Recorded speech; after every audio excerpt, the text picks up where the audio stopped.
Now that is more like the Blue Jays team we've been getting used to seeing. Not a whole lot of offense there early in the game, but at 7th inning or later, the Blue Jays come through. We'll get to how this all transpired in a second. But first off, Blue Jays win 5-2 over the Seattle Mariners, even up the series at 1 game apiece, and get back into the win column now 20-17 on the season. Now, starting pitchers. Wade LeBlanc for the Mariners, Jaime Garcia for the Blue Jays.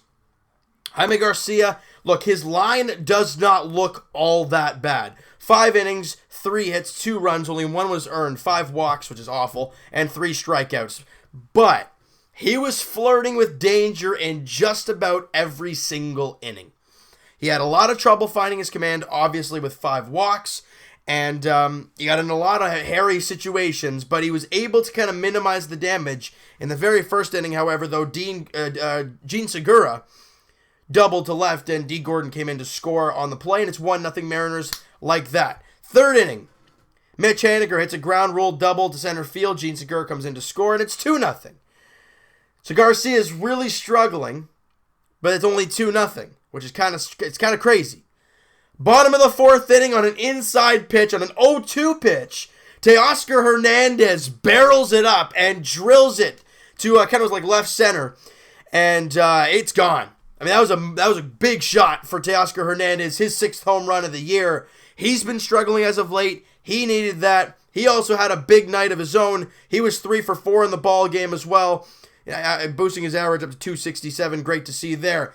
But then the Jays in the 5th and 6th and 7th inning, they get some guys on base, but they just can't come up clutch. In the 7th and 8th inning, both times, I think maybe even the 6th inning as well, or maybe not. Anyways, at least 2 of the 3 innings I mentioned, they had guys at third base with 2 out. They couldn't do anything with it. We go to the 8th inning, and the Blue Jays are very good late in ball games, statistically, I guess, over the entire season. And Juan Nicasio comes on to pitch. And right out of the gate, Josh Donaldson doubles to right center field. And, hey, we got a runner at second with nobody out. We've seen this before, but this team can do it. Solarte up next. He grinds in at bat. He grinds, and then he hits an opposite field double than the left field line. Donaldson comes in to score. We're tied. Solarte's pumped at second. They review the play to see if he did pop up, but the tag wasn't there until his foot was already on the base, so there was really no chance of challenging there. They do it anyway. Solarte's on the bench like, what are you challenging? I'm safe. And then they call it. He's like, you're dang right, I'm safe. And the Blue Jays are tied at 2 apiece. Anthony Alford comes to pinch run for young Erva Solarte. But he doesn't really need to do a whole lot of running as Justin Smoke, the next batter, he doubles to left center field. Anthony Alford comes in to score 3 straight doubles, and the Blue Jays got the 3-2 lead. Next up, Kevin Pillar, and he drills a ball to the gap. But he gets thrown out at second base, so it's technically a single, but man, was that close to 4 straight doubles. Justin Smoke comes in to score, and the Jays got the lead 4-2. Oh, and we ain't done just yet. Next up, Russ Martin. And he hits a ball to the gap, and he boogies to second base, head first slide. He's in there.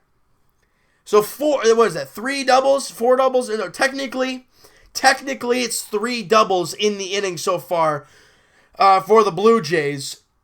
And then Gurriel strikes out. And Luke Maile, a little dribbler through the left side between third and short. It finds a hole through there. And Russ Martin, I don't know where he got this burst of speed, but he boogies, loses the bucket, comes flying in home. When I mean that flying in home, he goes head first slide like Kevin Pillar always does. And he slides in safe. Jays lead 5-2. We have not gotten used to this. We have not gotten used to the Blue Jays not coming back. Well, we haven't been used to the Blue Jays coming back in games without hitting home runs. We've seen a big home run here and there to tie the game or take the lead, but not string 3 doubles and 2 singles in the inning to score a 3-run inning, or excuse me, a 4-run inning. I love it. Not the long ball, and it's beautiful. And the Jays get the lead 5-2. Now, like I said, Garcia had a tough start. In the 6th inning, however, Sengwano comes out, and he's been dynamite. He goes an inning, giving up no hits, no runs, strikes out a batter. He's been gorgeous this season. 1.65 earned run average for him. John Axford comes out in the 7th inning. Gives up a hit, no problem. Hits a strikeout, clean inning. 1.47 earned run average for John Axford. Ryan Tepera comes on, and the last time we saw him, he gave up a home run in his last start, or in his last appearance, I guess. But he picks up the victory. He goes a clean inning, walks a batter, but gets a strikeout, clean inning, dropping his ERA to 3.06. And who comes on to get the save? Tyler Clippard. I thought it was going to be John Axford just because of his experience as a closer, but Tyler Clippard has also had a lot of closer experience as well. He comes out, gives up a leadoff single. That doesn't faze him at all. Gets a couple strikeouts, clean inning. Ball game, Blue Jays, his first save of the season, dropping his ERA, what is it now, to 1.40, which is nuts. Clippard has been a great player for this Blue Jays team, and once again, the bullpen just keeps the team close. And we've talked about starting pitching and how if that can be sustainable, we'll be okay. Now, I understand Garcia had a rough time and he was in danger almost all night, but he did limit them to only 2 runs and only 1 earned. No matter how you look at it, that's what he did over 5 innings. Now, usually that would keep your team in it, and it did. It was a 2-1 game when he left the ball game.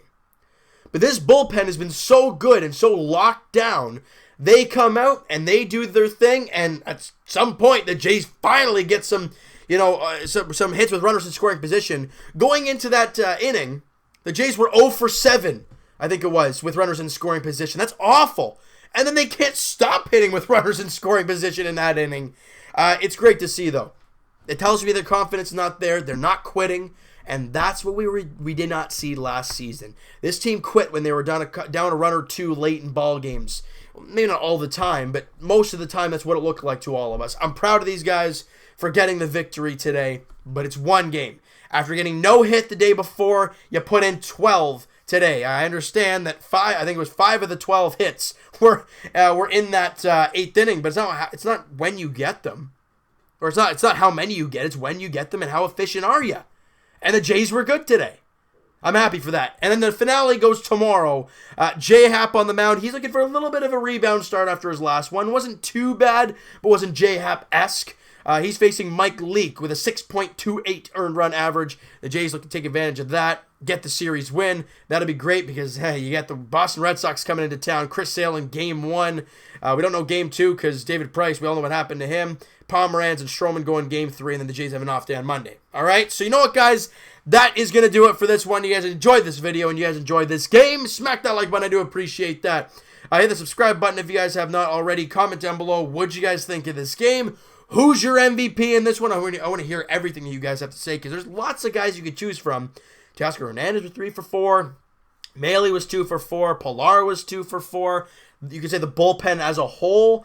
I want to hear what you guys have to say about this game and this team, and we'll talk to you guys tomorrow night. Now, a heads up, guys, tomorrow night's video, actually, no, I'm hoping it'll be uploaded at regular time. I will be at my girlfriend's once again, so if you guys remember where the Raptor video was, the last game, Game 3 for the Raptors was, it'll be in the same location. All right, just that one video tomorrow, and then Friday against Boston. It'll probably be uploaded a little bit later than usual because I'll be getting back from my girlfriend's, but that's just that.